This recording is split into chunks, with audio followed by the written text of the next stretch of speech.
सबै साथीहरूलाई नमस्कार, स्वागत छ तपाईहरुलाई नेपाली स्मार्ट लोकसेवा युट्युब च्यानलको यो अनलाइन क्लासमा। म शाखा अधिकृत नन्दप्रसाद भट्टराई तपाईहरुलाई मैले आर्थिक विकासका सम्भाग सम्बन्धी जानकारी गराउने सिलसिलामा यसभन्दा अगाडि सार्वजनिक क्षेत्र यानि कि सरकारी क्षेत्र र निजी क्षेत्रको बारेमा विस्तृत रूपमा जानकारी गराइसकेको छु। आज आर्थिक विकासका सम्भागहरू मध्येको ग नम्बरमा आइपुगेको छु। म सहकारी क्षेत्रको बारेमा तपाईहरुलाई आज मैले जानकारी गराउने छु। आज हामीले छलफल सहकारी क्षेत्र भनेको के हो, कस्तो क्षेत्रलाई सहकारी क्षेत्र भनिन्छ, सरकारले अवलम्बन गरेको 3 खम्बे आर्थिक नीतिमा पनि सार्वजनिक क्षेत्र, निजी क्षेत्र र सहकारी क्षेत्रलाई आर्थिक क्षेत्रको एउटा खम्बाको दरिलो खम्बाको रूपमा उभ्याएको छ। यो सहकारी क्षेत्र कस्तो क्षेत्रलाई सहकारी क्षेत्र भनिन्छ यसको बारेमा हामी परिचय गराउनेछौँ। सहकारीका सिद्धान्तहरू धेरै महत्त्वपूर्ण छ। सहकारीका सिद्धान्तहरू के हुन् त भन्ने विषयमा पनि हामी छलफल गर्नेछौँ। त्यसपछि सहकारी क्षेत्रमा यावत रूपमा थुप्रै समस्याहरू रहेका छन्। ती समस्याहरू के छन् त भन्ने कुरा उजागर गर्ने हामी प्रयास गर्नेछौँ र यसका विशेषताहरूको बारेमा सहकारी क्षेत्र भनेको के हो यसका विशेषताहरूको बारेमा परिचर्चा गर्नेछौँ। सुरु गरौँ। हामी आज सुरु गर्छौँ सहकारी क्षेत्रको परिचयबाट। सहकारी क्षेत्रको परिचयबाट सुरुवात गरौँ। सहकारी क्षेत्र भन्ने बित्तिकै सामाजिक आर्थिक विशेष गरी समान सामाजिक आर्थिक धरातल भएका मानिसहरूले आपसी लाभका लागि आपसी रूपमा चाहिँ आफ्नो सामाजिक आर्थिक विकास गर्नका लागि स्वतस्फूर्त रूपमा खोलेको एउटा संस्था हो, संगठन हो। त्यसलाई हामी सहकारी भन्ने गर्दछौँ। सहकारी भन्ने बित्तिकै समान आर्थिक सामाजिक धरातल भएका, समान उद्देश्य भएका, समान लक्ष्य उद्देश्य र समान प्रकृतिको काम गर्ने व्यक्तिहरूको समूह हो, जसले आपसी लाभका लागि एकका लागि सबै, सबैका लागि एक भनेर एकजुट भएर काम गर्ने गर्दछन्। सामाजिक आर्थिक आपसी लाभका लागि स्थापित सङ्गठनलाई हामी सहकारी भन्दछौँ। यसको बुझ्नको लागि, सहकारी क्षेत्र बुझ्नको लागि एकका लागि सबै र सबैका लागि एक भनेर हामीले बुझ्न जरुरी छ। एक मिलेर सबैको लागि सहयोग गर्ने र सबैले एकजनाको लागि सहयोग गर्ने भन्ने सेक्टर हो सहकारी क्षेत्र। यो समुदायमा आधारित सेक्टर हो। सदस्य केन्द्रित व्यवसाय पनि भन्न सक्छौँ हामीले सहकारी क्षेत्रलाई। सहकारी भनेको सदस्य केन्द्रित व्यवसायको एउटा सङ्गठन हो है। समान उद्देश्य, पेसा, व्यवसाय र वर्गका मानिसहरू सँगसँगै मिलेर आफ्नो आर्थिक सामाजिक विकास गर्नका लागि स्थापित गरेका सङ्गठन संस्थालाई हामी सहकारी भन्ने गर्दछौँ र यो क्षेत्रलाई हामी सहकारी क्षेत्र भनेर चिन्ने गर्दछौँ। अब सहकारी क्षेत्रलाई हामीले आर्थिक सम्भागको खम्बाको रूपमा लिएका छौँ, अर्थतन्त्रको एउटा खम्बाको रूपमा लिएका छौँ भने यसले के भूमिका खेलेको छ त, किन हामीले अर्थतन्त्रमा यसलाई एउटा खम्बाको रूपमा लिएका छौँ भन्ने कुरा हामी चर्चा गर्छौँ सहकारी क्षेत्रको भूमिकाको बारेमा। विशेष गरी सहकारी क्षेत्रले रोजगारी होइन स्वरोजगारी प्रवर्धन गर्ने हो भन्ने गरिन्छ। स्वरोजगारी र रोजगारी प्रत्यक्ष अप्रत्यक्ष रूपमा ठुलो सङ्ख्यामा रोजगारी दिने, स्वरोजगार होइन अवस्थाको सिर्जना गर्ने, स्वरोजगारी बनाउने यसको निकै ठुलो महत्त्वको रूपमा रहेको अथवा यसको भूमिकाको रूपमा रहेको छ। स्वरोजगारी र रोजगारी प्रवर्धन गर्ने, गाउँमा बचत बसाल्ने बानी अथवा बचत राख्ने बानीको विकास गर्ने, सबै मिलेर एकजनालाई सहयोग गर्ने, त्यसको उत्पादन गर्नको लागि, त्यसलाई व्यवसाय सञ्चालन गर्नको लागि सबै मिलेर, अनि एकले फेरि अरू सबैलाई सहयोग गर्ने, जसले गर्दा समुदायमा सामाजिक आर्थिक विकास गरेर गरिबी न्यूनीकरण गर्नको लागि यो सेक्टरले ठुलो भूमिका खेलेको देखिन्छ। बचत गर्ने बानीको विकास गर्ने, थोरै रकम जम्मा गरेर भनौँ न कुनै सेक्टरमा लगानी गर्ने, उत्पादनशील क्षेत्रमा लगानी गर्ने, अर्कोलाई सहयोग गर्ने, आफूले पनि सहयोग लिने गर्ने यो सेक्टरको भूमिका रहेको हुन्छ। अर्थात् बचत गर्ने बानीको विकास गरेको हुन्छ यसले है। लक्षित वर्ग अब सहकारी क्षेत्रको हामी कुरा गर्दै छौँ। अब बचत गर्ने बानीको विकास गर्ने पनि सहकारी क्षेत्रको एउटा अर्थतन्त्रको भूमिकाको रूपमा लिन सकिन्छ। लक्षित वर्ग विशेष गरी सांस्कृतिक, राजनैतिक, आर्थिक हरेक किसिमले पछाडि परेका वा पारिएका जुन वर्गहरू रहेका छन् तिनीहरूलाई लक्षित गरेर विभिन्न कार्यक्रमहरू सञ्चालन गर्ने, श्रमिकहरूको सहकारी खोल्ने, महिलाहरूको सहकारी खोल्ने लगायतका विभिन्न सहकारीहरू खोलेर लक्षित वर्गहरूको जीवनीय स्तर उकास्नको लागि यसले ठुलो मद्दत गरेको हुन्छ। अर्थतन्त्रमा यसको ठुलो भूमिका रहेको हुन्छ।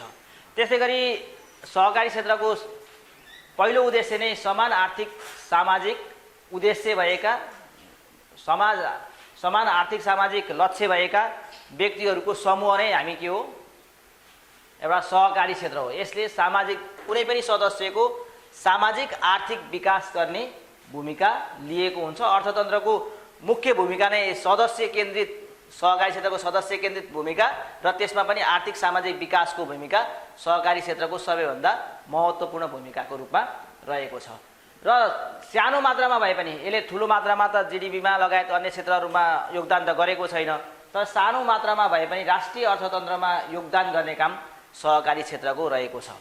र अनौपचारिक ढङ्गबाट यसको 12% भन्ने गरिन्छ सहकारी क्षेत्रको जिडिपीमा योगदान, र प्रत्यक्ष देखिएको अथवा हामीले चाहिँ अरू डेटाहरूमा हेर्दाखेरि 3 देखि 4% को हाराहारीमा यसले जिडिपीमा योगदान गरेको छ। र अनौपचारिक ढङ्गबाट यसले 12% प्रत्यक्ष अप्रत्यक्ष स्वरोजगारी रोजगारी हिसाबले, बचत परिचालनका हिसाबले, अन्य क्षेत्रका हिसाबले यसले जिडिपीमा ठुलो योगदान दिएको देखिन्छ। त्यसै गरी व्यावसायिक संस्कृतिको विकास गर्नको लागि अब गाउँमा सदस्यहरू मिलेर खोलेको सदस्य केन्द्रित व्यवसाय हो सहकारी। यो एकका लागि सबै र सबैका लागि एक भनेर हामीले अघि नै कुरा गरिसकेका छौँ। र यसले व्यावसायिक संस्कृतिको सानो मात्रामा बचतको परिचालन गर्ने, बचत गर्ने बानीको विकास गर्ने र त्यसबाट उत्पादनशील क्षेत्रमा लगानी गर्ने लगायत सदस्यहरूलाई सहयोग गर्ने हिसाबले व्यावसायिक संस्कृतिको विकास गर्न यसले सहयोग गरेको देखिन्छ। आर्थिक सामाजिक गतिशीलता भित्राउनको लागि पनि अर्थतन्त्रको यो आर्थिक सामाजिक गतिशीलतामा पनि यसले सहयोग गरेको देखिन्छ। सहकारी क्षेत्रको अर्थतन्त्रको भूमिका यी यावत कुराहरू तपाईले लेख्न सक्नुहुन्छ। मैले यहाँ बुदाभन्दा पनि धेरै कुराहरू भने त्यसलाई हामी पीडीएफ नोटमा पनि समावेश गर्नेछौँ। अब लागौँ हामी सहकारीका 7 सिद्धान्तहरू भन्ने गरिन्छ।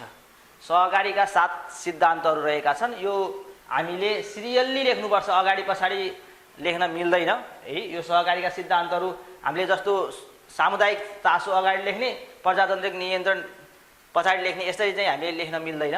हामी सिरियल्ली 7 वटा जुन छन् त्यसलाई हामी यसलाई फर्मुला बनाएर पनि सम्झन सक्नुहुन्छ। अब यसलाई तपाईँहरूले आफ्नै तरिकाले फर्मुला बनाएर पनि सम्झन सक्नुहुन्छ अथवा 2-4 चोटि पढेपछि तपाईँहरूलाई कण्ठ भइहाल्छ है। अब पहिलो छ स्वैच्छिक र खुल्ला सदस्यता। स्वैच्छिक तथा खुल्ला सदस्यता भन्ने गरिन्छ। स्वैच्छिक र खुल्ला सदस्यता सहकारीमा जुनसुकै व्यक्ति त्यो सहकारीको प्रकृति अनुसार त्यो क्षेत्रमा बसोबास गरेको र योग्य छ भने ऊ स्वैच्छिक रूपमा सदस्य बन्न नि पाउँछ र स्वैच्छिक रूपमा सदस्यता त्याग्न पनि पाउँछ। यसमा कुनै रोकटोक गर्न पाइँदैन। सहकारीको पहिलो सिद्धान्त नै खुल्ला सदस्यता हो। यसलाई दिन्छु, यो जातिलाई दिन्छु अथवा यो वर्ग विशेषलाई दिन्छु अथवा यसलाई दिन्छु भन्न चाहिँ पाइँदैन। जस्तो महिलाको सहकारीमा महिला बाहेक अर्को बस्न नपाउने, श्रमिकको सहकारीमा श्रमिकभन्दा अर्को बस्न नपाउने भन्ने त हुन्छ, तर निश्चित योग्यता पुगेका व्यक्तिहरूलाई अनिवार्य रूपमा सहकारीले सदस्यता प्रदान गर्नुपर्दछ। उसको आफ्नो विनियम अनुसार योग्य छ भने त्यसले स्वैच्छिक र खुल्ला सदस्यता प्रदान गर्नुपर्दछ, खुल्ला रूपमा सदस्यता वितरण गर्नुपर्दछ। सहकारीको दोस्रो सिद्धान्त छ प्रजातान्त्रिक नियन्त्रण। यसलाई लोकतान्त्रिक नियन्त्रण भन्न लागिएको छ आजकल। यसलाई प्रजातान्त्रिक लोकतान्त्रिक जे भने पनि त्यही नै हो। प्रजातान्त्रिक नियन्त्रण सहकारीको सञ्चालक समितिदेखि लिएर हरेक उपसमिति समितिहरूको निर्माण र यो सहकारी सञ्चालनमा प्रजातान्त्रिक नियन्त्रण प्रणाली कायम रहेको हुन्छ। प्रजातान्त्रिक पद्धतिको अभ्यास गरिएको हुन्छ र हरेक सदस्य त्यसको सञ्चालक समितिको अध्यक्ष बन्न पनि पाउँछ अथवा कुनै उपसमितिहरूमा बस्न पनि पाउँछ।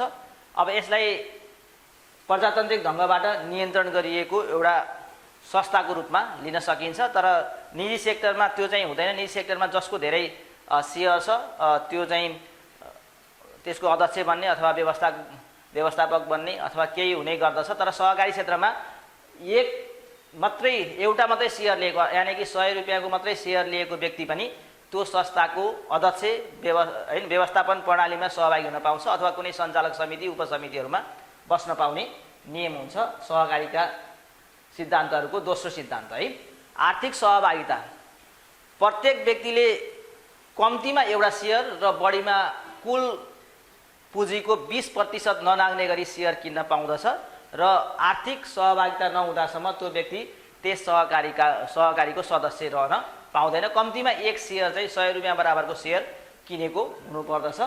यसलाई आर्थिक सहभागिताको रूपमा लिन सक्छौँ। बचत, ऋण लगायत अन्य कुराहरूबाट पनि आर्थिक क्षेत्रमा सहभागी भइरहेको हुन्छ सदस्य। यो जहिले पनि सदस्य केन्द्रित हुन्छ, अन्य केन्द्रित चाहिँ हुँदैन है। आर्थिक सहभागिता भनेको सदस्य केन्द्रित आर्थिक सहभागिताको कुरा हामीले यहाँ गर्छौँ। अर्को स्वायत्तता र स्वतन्त्रता। सहकारी आफैमा स्वायत्त छ, आफैमा स्वतन्त्र छ, आफ्नो विनियम आफै निर्माण गर्न पाउँछ। प्रचलित ऐन नियम, अब अहिलेको सहकारी ऐन 2074, यसको नियमावली 2075, त्यस्तै प्रादेशिक सहकारीका ऐन नियमहरू, स्थानीय सरकारका सहकारीका ऐन नियमहरूको अधीनमा बसेर आफ्नो स्वायत्त ढङ्गबाट यिनीहरूले विनियम बनाउन सक्ने अधिकार रहेको छ। सहकारीका 2/3 सदस्यहरूबाट यिनीहरूले विनियम तयार गरेर आफ्नो भनौँ न आफ्नो सहकारी सञ्चालन गर्न सक्छन्। स्वायत्तता र स्वतन्त्रता यसको मुख्य सिद्धान्तको रूपमा रहेको छ। सहकारी शिक्षा, तालिम र जानकारीको कुरा गरौँ। सहकारी शिक्षा, तालिम र जानकारी। कुनै पनि सहकारी खोल्नको लागि पूर्व सहकारी शिक्षा चाहिन्छ अथवा सहकारी सञ्चालन गरिरहँदा पनि सहकारी शिक्षाका कुराहरू चाहिन्छन्। तालिम, जानकारी यसको अर्को सिद्धान्तको रूपमा रहेको छ। जहिले पनि सहकारी समुदायमा आधारित हुन्छ, व्यक्ति केन्द्रित अथवा केही केन्द्रित होइन। यो चाहिँ समुदाय केन्द्रित हुन्छ। जहिले नै समुदायप्रतिको चासो सहकारीको अर्को सिद्धान्त हो। समुदायकै हो सहकारी, समुदायबाटै स्थापित हुन्छ। त्यस कारणले समुदायप्रतिको सामुदायिक चासोको दिने पनि सहकारीको अर्को सिद्धान्तको रूपमा रहेको छ। अर्को सहकारी बिचको सहकार्यता होइन। सहकारी बिचमा सहकार्य गर्न सक्छन्। कुनै सहकारीले अर्को सहकारीको सेयर किन्न सक्दैन, तर आर्थिक रूपमा सहकार्य गर्न सक्छन्। मिलेर होइन कुनै एउटा प्रोजेक्ट सञ्चालन गर्ने, ठुलो खालका कार्यक्रमहरू सञ्चालन गर्ने, अथवा सहकारी सङ्घ, सहकारी ब्याङ्कको रूपमा पनि सहकार्य गर्न सक्ने विभिन्न कुराहरू रहन्छन्। यो चाहिँ सहकारी बिचको सहकार्य अर्को 7औं सिद्धान्त। यो 7औं नै सिद्धान्त हो है साथीहरू, यसरी सिरियल्ली लेख्नुपर्छ। सहकारीका सिद्धान्तहरूलाई जिगज्याग गर्न पाइँदैन। त्यो लेख्ने बित्तिकै तपाईँहरूले यताउति लेख्ने बित्तिकै यसको सहकारीका 7 सिद्धान्तहरू बिग्रन्छन्। त्यस कारणले यसरी नै लेख्नुपर्छ। अब सहकारी क्षेत्रका समस्याहरूका कुरा गरौँ। अब सहकारी क्षेत्र एउटा स्वायत्त क्षेत्र हो, स्वतन्त्र छ। तर यति हुँदाहुँदै पनि सहकारी क्षेत्रका केही मूल्य, मान्यता र सिद्धान्तहरू रहेका छन्, केही भ्यालुजहरू रहेका छन्, केही यसका सिद्धान्तहरू रहेका छन्। मूल्य, मान्यता र सिद्धान्त अनुसार सञ्चालन नभएका सहकारीहरूमा समस्याहरू देख्ने गरिन्छ। विशेष गरी नेपालमा अधिकांश सहकारीहरू बचत तथा ऋण सहकारी संस्थाको रूपमा स्थापित भएका छन्। अधिकांश 80% होइन 80% भन्दा बढी सहकारीहरू बचत तथा ऋण सहकारी छन्। यो खालि चाहिँ ब्याङ्किङ कारोबार गर्ने खालका सहकारीहरू, सहकारीको मूल्य मान्यता भन्दा पनि बेगर भएर अब सहकारी क्षेत्रले रेमिट्यान्स सेवा दिइरहेको छ अथवा होइन विप्रेषण सेवा दिइरहेको देखिन्छ। त्यो चाहिँ सहकारीको मूल्य मान्यता भन्दा बेगर हो। यस्ता थुप्रै बचत तथा ऋण सहकारी छन् जुनले ब्याङ्कसँग कम्पिटिसन गरिरहेका छन् है। यो चाहिँ सबैभन्दा महत्त्वपूर्ण समस्याको रूपमा रहेको छ। बचत तथा ऋण सहकारी संस्थाको सङ्ख्या अधिक रहनु, नेपाल जस्तो देशमा कृषि सहकारीको सङ्ख्या कम रहनु चाहिँ सहकारी क्षेत्रको सबैभन्दा प्रमुख समस्याको रूपमा रहेको छ।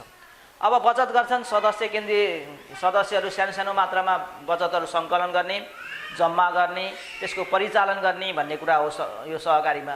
तर ठुला सहकारीहरू के गर्ने, धेरै सदस्यहरू, एउटा व्यक्ति एक सहकारी, एक होइन एक चाहिँ व्यक्ति जहिले पनि एक प्रकृतिको सहकारीमा मात्रै बस्न पाउँछ नियमले।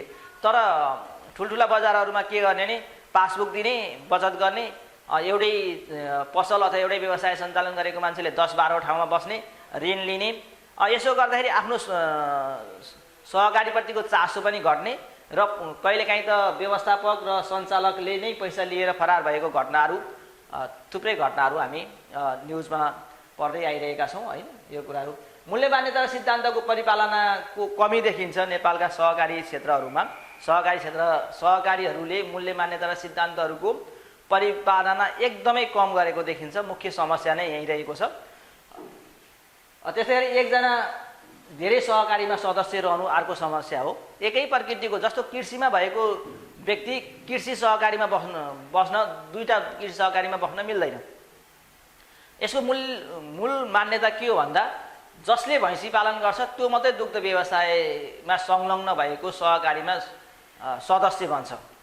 अब ऊ चाहिँ बाख्रा पालन भएको कृषि सहकारीमा चाहिँ संलग्न हुन पाउँदैन मूल्य मान्यता र सिद्धान्तले। तर पनि मान्छेहरू एउटै व्यक्ति 10 वटा बचत 50 वटा बचत तथा ऋण सहकारी संस्थाका सदस्यहरू पनि भएको भेटिन्छ। उत्पादनशील क्षेत्रमा लगानी नै छैन।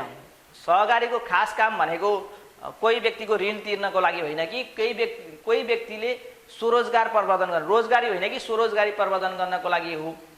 अर्थात् त्यसलाई सानो मात्रामा भए पनि सहयोग गरेर उत्पादनशील क्षेत्रमा परिचालन गर्ने नै यसको उद्देश्य हो। तर त्यो चाहिँ देखिँदैन। उत्पादनशील क्षेत्रमा सहकारी क्षेत्रको पैसा लगानी भएको एकदमै कम देखिन्छ। यावत समस्याहरू छन्, थुप्रै समस्याहरू छन्, तपाईँलाई थाहा छ, त्यो लेख्न सक्नुहुन्छ। अब म एकछिन विशेषताको कुरा गर्छु। सहकारी क्षेत्रको विशेषताको कुरा, सहकारी क्षेत्रको विशेषताको कुरा गर्दा यो सदस्य केन्द्रित व्यवसाय हो। मैले भनिहालेँ कुनै एउटा सहकारीले मानव उपभोक्ता सहकारी छ, पसल खोल्यो, त्यो पसल खोलेर उसले आफ्नो सदस्यभन्दा बाहिरको मान्छेलाई सामान बेच्न पाउँदैन, मान्यता त्यो हो। तर हाम्रोमा त्यस्तो छैन होइन। यातायात क्षेत्रमा यो अब त्यस्तै गरी आयल निगमहरूको सेक्टरमा चाहिँ पाउँछ, त्यो केही सेक्टरहरूमा स्वास्थ्य सेक्टरहरूमा चाहिँ त्यो चाहिँ पाउने हुन्छ। जस्तो एम्बुलेन्स सेवा भनेको जुन सहकारी हो त्यसैले त्यही व्यक्तिको सदस्यलाई मात्रै एम्बुलेन्स सेवा दिन्छु भन्यो भने त्यो मानवीय हिसाबले पनि उचित देखिँदैन। तर जुन सेक्टरमा हुनुपर्ने हो, सदस्य जहाँ रहेको छ त्यही सेक्टरमा मात्रै लगानी गर्नुपर्ने हो, तर त्यो देखिँदैन। सदस्य केन्द्रित चाहिँ यसको विशेषतै हो है। समुदायमा आधारित छ यो सहकारी भनेको। समुदायका व्यक्तिहरू मिलेर स्वतस्फूर्त रूपमा समान उद्देश्य पूर्ति गर्नका लागि खोलिएको एउटा संस्था हो। त्यसकारणले यो जहिले पनि समुदायमा आधारित हुन्छ।